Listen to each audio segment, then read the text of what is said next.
વડોદરા શહેરની એસએસજી હોસ્પિટલના new surgical બ્લોકના બીજા માળે C2 પુરુષ વિભાગ, જેમાં છતના પોપડા ખરી પડવાની ઘટના સામે આવી છે. અહીં સ્લેબના પોપડા ખરી પડ્યા. સદનસીબે રાત્રિ દરમિયાન આ થયું એટલે કોઈ જાનહાનિ નથી થઈ, તે રાહતની વાત છે. મધ્ય ગુજરાતની સૌથી મોટી હોસ્પિટલ એસએસજી હોસ્પિટલ, જેમાં 10 વર્ષ અગાઉ બનેલ ન્યૂ સર્જિકલ બિલ્ડિંગ, એના બીજા માળે C2 પુરુષ વિભાગ પાસે ગત રાત્રે સીલિંગના પોપડા ખરી પડ્યા. રાતના સમયે આ ઘટના બની એટલે સદનસીબે કોઈને ઈજા નથી થઈ, તે રાહતની વાત છે. માત્ર 10 વર્ષ અગાઉ જ બની છે આ ઇમારત. ઘણી બધી જગ્યાએ પોપડા ખરતા હોય તેવા દ્રશ્યો અવારનવાર પ્રકાશમાં આવે છે. અચાનક પોપડા ખરતા આ વોર્ડમાં દાખલ દર્દીઓ અને સગાઓમાં ભયનો માહોલ સર્જાયો. જ્યારે વોર્ડમાં ફરજ પર હાજર કર્મચારીઓએ પોપડા હટાવી સાફ સફાઈ કરી સંતોષ અનુભવ્યો હોય તેવા દ્રશ્યો સામે આવ્યા છે.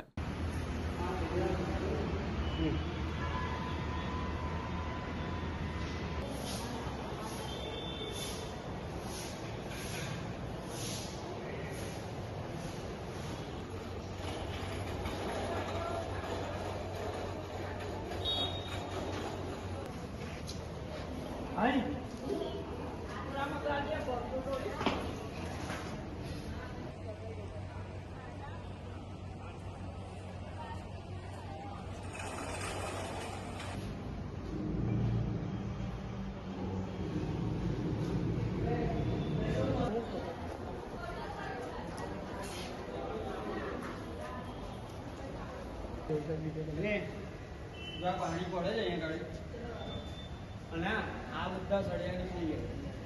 હવે આ ગમે તારે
ના પણ કયું મને એક્ઝેક્ટ કે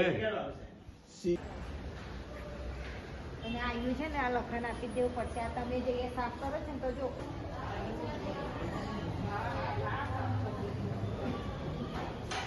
કયું? અચ્છા. અને પોપડો પડે. ઠીક લાગે છે આમ પડે વાગે એની બીક તો લાગે. હા, બીક તો લાગે જ ને. કોણ છે તમારો એનું? કોણ છે ડાક્ટર? કોણ? મહેશભાઈ ક્યારે પડ્યું? ખબર નહીં એ તો. બીજું પડે એવું જ છે. હા, ઠીક લાગે? બીક લાગે ને. અહીંયા કોણ દાખલ છે? કોઈ તમારું? હા, હુસેન. કોણ આવું? એના અંગાથી છે. અચ્છા, આ પડ્યું ત્યારે તમે અહીંયા જ હતા? હા, અહીંયા હતા. કેવી રીતે પડ્યું કઈ ખ્યાલ છે?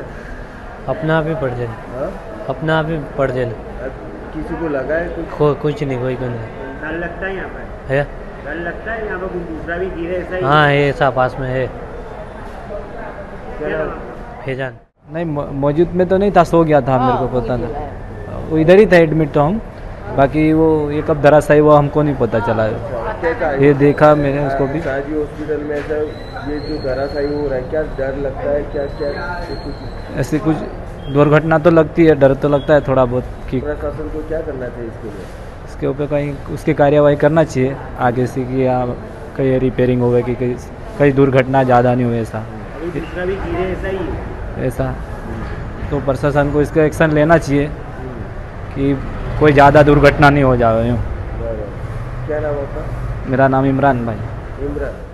મધ્ય ગુજરાતની સૌથી મોટી એસએસજી હોસ્પિટલમાં તમે જોશો કે ઘણી ગંભીર બેદરકારીઓ જોવા મળી રહી છે. હાલમાં તમે જોશો કે નવીન સ્ટ્રક્ચર બની રહ્યા છે, લાખો કરોડો રૂપિયાનો ખર્ચ કરવામાં આવ્યો છે, પરંતુ ખાસ કરીને જે સર્જિકલ વોર્ડ છે, આ સર્જિકલ વોર્ડ થોડા સમય પહેલા એટલે કે 10 વર્ષની અંદર જ જ્યારે નવીન બનાવવામાં આવ્યો ત્યારે એનું નામ પણ નવો સર્જિકલ વોર્ડ નામ તરીકે ઓળખાતું હતું. પરંતુ હાલમાં અમે જાત તપાસ કરી ત્યારે જોવા મળ્યું કે ઘણી જગ્યાઓ પર પોપડા કરી રહ્યા છે, સળિયા દેખાઈ રહ્યા છે અને ઘણા જે દર્દીઓ અને દર્દીના પરિવારજનો હાલમાં એસએસજી હોસ્પિટલમાં સારવાર અર્થે છે તે જગ્યા ઉપર તમે જોશો કે રાત્રિના સમયે પોપડા ખરી પડ્યા. એટલે ક્યાંક ને ક્યાંક લાગી રહ્યું છે કે એસએસજી હોસ્પિટલમાં કોઈક મોટી દુર્ઘટના ઘટશે ત્યારબાદ તંત્ર સફાળું જાગશે એવું સ્પષ્ટપણે જોવા મળી રહ્યું છે. ત્યારે અમારી ખાસ માંગણી એક જ છે કે જે નવી સર્જિકલ વોર્ડમાં કરોડો રૂપિયાનો ખર્ચો કરવામાં આવતો હોય અને આ જાતનો ભ્રષ્ટાચાર જોવા મળતો હોય, એટલે ક્યાંક ને ક્યાંક હું વડોદરા શહેરના જે તે જવાબદાર વ્યક્તિને અપીલ કરું છું કે આને સ્ટ્રક્ચર સ્ટેબિલિટી રિપોર્ટ પણ ચેક થવો જોઈએ. કારણ કે અનેક વિસ્તારોમાં નિર્ભરતાની નોટિસ પાઠવવામાં આવી છે, પરંતુ ખાસ કરીને એસએસજી હોસ્પિટલ એટલે કે મધ્ય ગુજરાતની સૌથી મોટી હોસ્પિટલ છે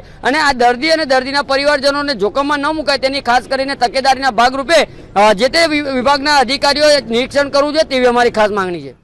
ચોક્કસથી આ જે નવો સર્જિકલ વોર્ડ છે આ 10 વર્ષને અંદર જ જે કહેવાય છે કે નવીન બનાવવામાં આવ્યો હતો, પરંતુ ક્યાંક ને ક્યાંક લાગી રહ્યું છે કે જે તે પીઆઈયુ વિભાગના અધિકારીઓ છે આ અધિકારીઓ સાથે સાથે કર્મચારીઓની ગંભીર બેદરકારી જોવા મળે છે. કારણ કે જે જગ્યા ઉપર જ્યારે નોર્મલ જે તિરાડ પડી હોય તે જગ્યા ઉપર તેઓ તમામ રીતે સિમેન્ટ ને પ્લાસ્ટર કરવું જોઈએ, પરંતુ ક્યાંક ને ક્યાંક લાગી રહ્યું છે કે એસએસજી હોસ્પિટલનું પીઆઈયુ વિભાગ આળસુ તંત્રના કારણે આજે જ લાગે છે અમને મોટી દુર્ઘટના સર્જે તેવી પણ શક્યતા જોવા મળી રહી છે. એટલે અમારી ખાસ માંગણી એક જ છે કે એસએસજી હોસ્પિટલના સુપ્રિન્ટેન્ડન્ટ સાહેબ, આરએમઓ સાહેબ સાથે સાથે જે તે જવાબદાર વ્યક્તિઓએ આની જાત તપાસ નિરીક્ષણ કરવું જોઈએ તેવી અમારી ખાસ માંગણી છે. આ પ્રકારની ઘટના જે બનવા પામી છે એ ખરેખર નિંદનીય છે.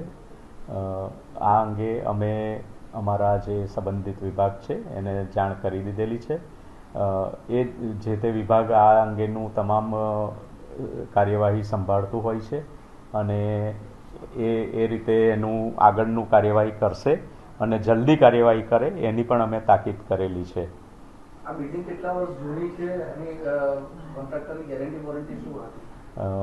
આ અમારા જે પીઆઈયુ વિભાગ છે જે જ આ અંગેનું એનું મેન્ટેનન્સ કરતું હોય છે. એ લોકો પાસે જ એનો સ્ટેબિલિટી રિપોર્ટ અને બધા જે બી જરૂરી સર્ટિફિકેટ્સ છે એ જાળવતા હોય છે. આ બાબતને ગંભીરતાથી લઈને સ્ટ્રક્ચર સ્ટેબિલિટી રિપોર્ટને બધું મંગાવાશે, નોટિસ આપવામાં આવશે, શું થશે કાર્યવાહી? અમારા તરફથી આ વિભાગને તરત અમારા તરફથી જાણ કરી દેવાઈ છે અને જે બી કાર્યવાહી કરવાની થશે એ અમે ચોક્કસ કરીશું. કેટલી ત્વરિત કાર્યવાહી થશે આમાં? અમારા તરફથી તો ત્વરિત જ અમે કરીશું. પીઆઈયુ વિભાગને તરત પગલાં લેવા અમે આ તાકીદ કરીશું. તો ફરી વખત આ જે સુરક્ષા સુનિશ્ચિત કરવાની થાય દર્દી અને તેમના સ્વજનોની, એ મામલે શું કાર્યવાહી થશે? અમારા તરફથી આ પ્રકારના બનાવ ભવિષ્યમાં ન બને એની પૂરતી કાળજી રાખવામાં આવશે. સર, ભવિષ્યની વાત કરી, ભૂતકાળમાં 4-6 મહિના પહેલાં આ જ વોર્ડમાં આના નજીકની જગ્યાએ પણ આવી જ ઘટના ઘટી હતી ને પેશન્ટ બચી ગયા હતા. પેશન્ટની પાસે જ પડી. એના પરથી બોધપાઠ નથી લીધો? આ અંગે પોલીસ અમારા જે પીઆઈયુ વિભાગ છે એને અમે જાણ કરેલી જ છે અને પીઆઈયુ વિભાગ દ્વારા એ બિલ્ડિંગનું રિનોવેશનનું કામકાજ ચાલુ જ છે અને દરેક આવી જે સ્પોટ છે તેનું સમારકામ એ લોકો તરત કરી જ દે છે. ન્યૂ સર્જિકલ બિલ્ડિંગ અમારી હોસ્પિટલની જૂની બિલ્ડિંગ છે અને ત્યાં રિનોવેશનનું કામકાજ પણ ચાલુ છે. ગઈ રાત્રે આ પ્રકારનો એક બનાવ બનવા પામ્યો હતો જેનાથી સદભાગ્યે કોઈને ઈજા થયેલ નથી, પરંતુ આ બાબતે અમે અમારા સંબંધિત વિભાગને આ અંગેની જાણ કરી દીધેલી છે અને ત્વરિત પગલાં લેવા જણાવવામાં આવ્યું છે.